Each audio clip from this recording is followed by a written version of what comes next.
ఈ చిన్న పాపకి జ్వరం అని చెప్పి వాళ్ళ నాన్నగారు దగ్గరలో ఉండే డాక్టర్ దగ్గర తీసుకెళ్లారు. అతను ఒక లోకల్ డాక్టర్ మాత్రమే. అతను ప్రిస్క్రిప్షన్ ఇచ్చారు. ఆ ప్రిస్క్రిప్షన్లో పారాసిటమాల్ తీసుకోమని ఉంది. ఆ హాస్పిటల్ పక్కనే ఉన్న జనరిక్ మెడికల్ స్టోర్లో పారాసిటమాల్ తీసుకున్నారు. ఇంటికెళ్ళి పారాసిటమాల్ పాపకేస్తే విత్ ఇన్ 1 అవర్లో ఒళ్ళు మొత్తం ర్యాషెస్ వచ్చి వామిటింగ్స్ అయిపోయాయి. వాళ్ళ నాన్నగారికి ఏం చేయాలో అర్థం కాలేదు. అప్పుడు వెంటనే ఆయనకు తెలిసిన ఫ్యామిలీ డాక్టర్కి కాల్ చేసి పారాసిటమాల్ వేసిన తర్వాత ఇలా జరిగిందని చెప్పగానే అతను ఆ పారాసిటమాల్ ఫోటో పెట్టమన్నారు. ఆయన చెప్పిన మాట మీరు వింటే నిజంగా షాక్ అవుతారు. ఇది కాంట్రాక్ట్ మ్యానుఫ్యాక్చరింగ్ కంపెనీ తయారు చేసిన పారాసిటమాల్ మెడిసిన్ అన్నారు. అసలు ఈ కాంట్రాక్ట్ మ్యానుఫ్యాక్చరింగ్ కంపెనీ అంటే ఏంటి, మన డైలీ లైఫ్లో ఇది ఎంత మేజర్ రోల్ ప్లే చేస్తుంది, ఆ పాపకు జరిగినట్టే రేపు పొద్దున్న మన ఇంట్లో జరగదని గ్యారంటీ ఏంటి? ఒంట్లో బాగోలేదని చెప్పి దగ్గరున్న డాక్టర్ దగ్గర తీసుకెళ్ళిన వాళ్ళ నాన్న తప్ప, పారాసిటమాల్ రాసి ఇచ్చిన డాక్టర్ తప్ప, నేను మీకు మొత్తం క్లియర్గా ఈ వీడియోలో నేను ఎక్స్ప్లెయిన్ చేస్తాను. ముందు జనరిక్ మెడిసిన్కి బ్రాండెడ్ మెడిసిన్కి తేడా తెలుసుకోవాలి. ఒక యూట్యూబర్ దీని మీద ఒక రీసెర్చ్ చేసి వీడియో పెట్టాడు. అతను బీపీ టాబ్లెట్స్ 2 కొనుక్కున్నాడు. ఒకటి బ్రాండెడ్, ఒకటి జనరిక్ మెడిసిన్. బ్రాండెడ్ మెడిసిన్ ఇది జనరిక్ మెడిసిన్ అనమాట. కానీ బ్రాండెడ్ మెడిసిన్ కొంచెం హై ప్రైస్ లో వచ్చింది. జనరిక్ మెడిసిన్ 10 రూపీస్, అంటే దీనిలో మొత్తం 14 టాబ్లెట్స్ ఉంటాయి. దీనిలో కూడా 14 టాబ్లెట్స్ ఉంటాయి. ఇది వచ్చేసి 25 రూపీస్. కానీ 2 మెడిసిన్లు సేమ్ పర్పస్ కోసమే, అంటే ఫీవర్ కోసం, హెడేక్ కోసం వాడతారు. ఈ రెండింటి మధ్య తేడానే కాంట్రాక్ట్ మ్యానుఫ్యాక్చరింగ్ కంపెనీ. ఎగ్జాంపుల్, మీకు బ్రాండెడ్ మెడిసిన్ అనేది హై ప్రైస్కి దొరికింది. ఆ హై ప్రైజ్ ఎఫోర్డ్ చేయలేని వాళ్ళు జనరిక్ మెడిసిన్ కొనుక్కుంటారు. జనరిక్ మెడిసిన్ అనేది కాంట్రాక్ట్ మ్యానుఫ్యాక్చరింగ్ కంపెనీ తయారు చేస్తుంది. బ్రాండెడ్ మెడిసిన్నే సేమ్ అదే డ్రగ్ను వాడి కొంచెం ఇంగ్రీడియంట్స్ అనేవి చేంజ్ చేసి తయారు చేస్తుంది అనమాట. కాంట్రాక్ట్ మ్యానుఫ్యాక్చరింగ్ కంపెనీస్లో కూడా 2 రకాలు ఉంటాయి. ఒకటి హై క్వాలిటీ, ఒకటి లో క్వాలిటీ. కానీ గవర్నమెంట్ అనేది హై క్వాలిటీ మెడిసిన్స్కే పర్మిషన్ ఇచ్చింది. సపోజ్ లో క్వాలిటీ మెడిసిన్ అనేది దొరికింది అనుకోండి మనకి, అప్పుడు మనకి సైడ్ ఎఫెక్ట్స్ ఎదుర్కోవాల్సిన పరిస్థితి వస్తుంది. ఈ రెండింటి మధ్యన మనం ఎలా తెలుసుకోవాలి డిఫరెన్స్ అంటే, ఫస్ట్ స్పెసిఫిక్ డ్రగ్ నేమ్ అనేది గూగుల్ చేయాలి. బ్రాండెడ్ మెడిసిన్లో ఏ ఇంగ్రీడియంట్స్ వాడారో ఆ ఇంగ్రీడియంట్స్ అనేవి ఈ మెడిసిన్లో కూడా వాడారా లేదా అనేది చూసుకుంటే మనం సేఫ్ అవుతాం. దీని మీద గవర్నమెంట్ ఆఫ్ ఇండియా కూడా రూల్ పాస్ చేసింది, జనరిక్ మెడిసిన్స్ అనేవి హై క్వాలిటీతో జనాలకి ఇవ్వాలని. కానీ 2017 తర్వాత డాక్టర్స్ అసలు జనరిక్ మెడిసిన్స్ని ప్రిస్క్రైబ్ చేయడం కూడా మానేశారు. వరల్డ్ హెల్త్ ఆర్గనైజేషన్ కూడా జనరిక్ మెడిసిన్స్ని పేషెంట్స్కి ప్రిస్క్రైబ్ చేయమని చెప్పింది. కానీ నో యూస్. ఇది ఒక్కటేనా స్కామ్ అంటే కాదు, దీంట్లో ఇంకో రకం కూడా ఉంది. ఈ వీడియో చూడండి. అతను ఒక మెడికల్ షాప్కి వెళ్ళి మెడిసిన్ కొనుక్కొని దాని మీద ఎంఆర్పి ప్రైస్ కంటే ఎక్కువ ప్రైస్కి ఇచ్చారని చెప్పి ఒకసారి అడిగితే వాళ్ళు తప్పు ఒప్పుకోవడమే కాదు, తిరిగి రివర్స్ అయ్యి కొట్టడానికి కూడా ట్రై చేస్తున్నారు.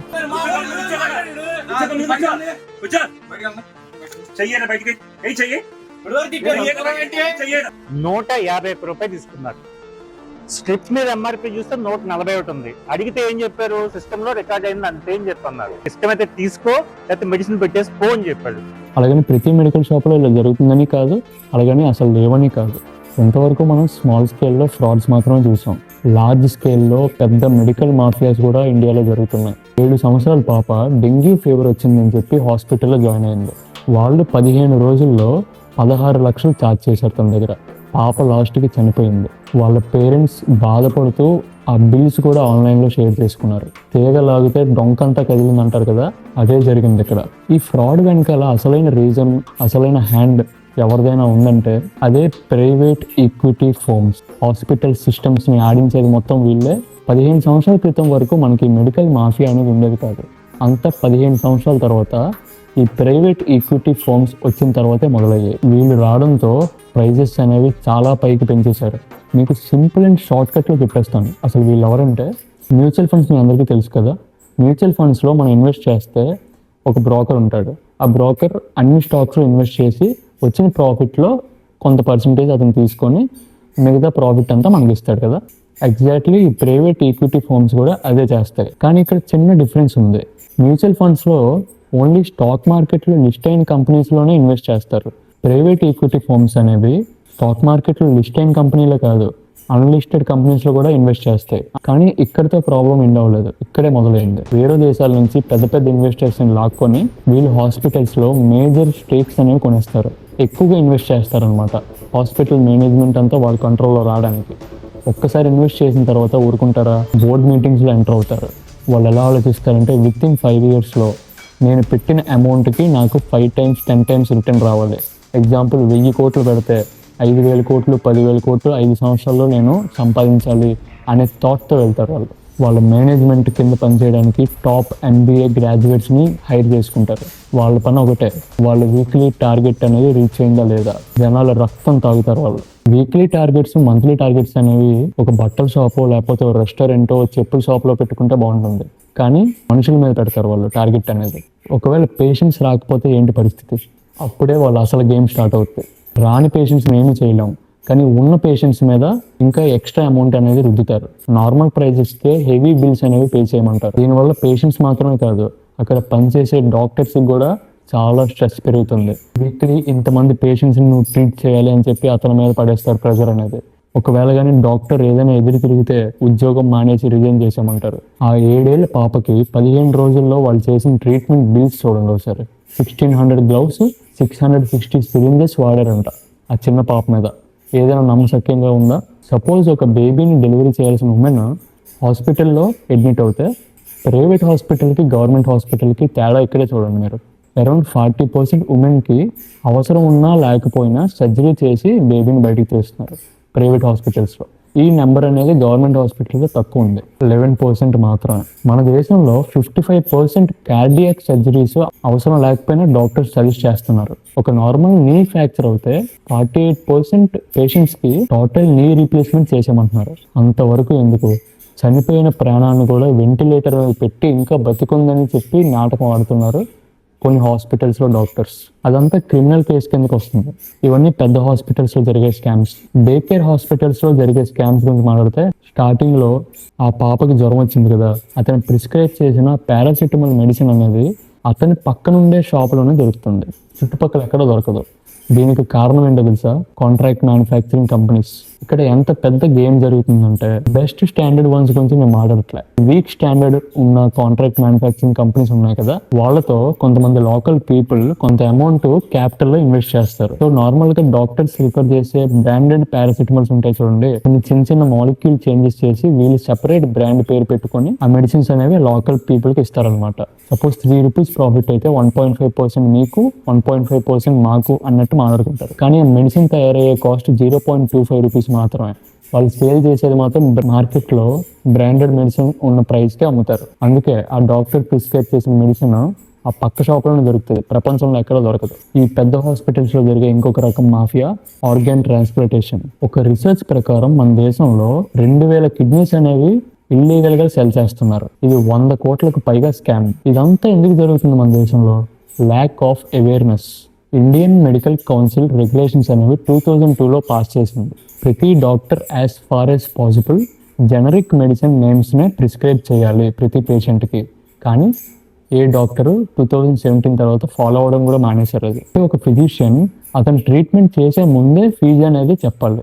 ట్రీట్మెంట్ చేసిన తర్వాత ట్రీట్మెంట్ మధ్యలో చెప్తే అది క్రిమినల్ కేసు అవుతుంది. ఇదంతా జరగడానికి కారణం ఇంకొక రీజన్ ఉంది, అదే మన దేశంలో ఫేక్ డాక్టర్స్.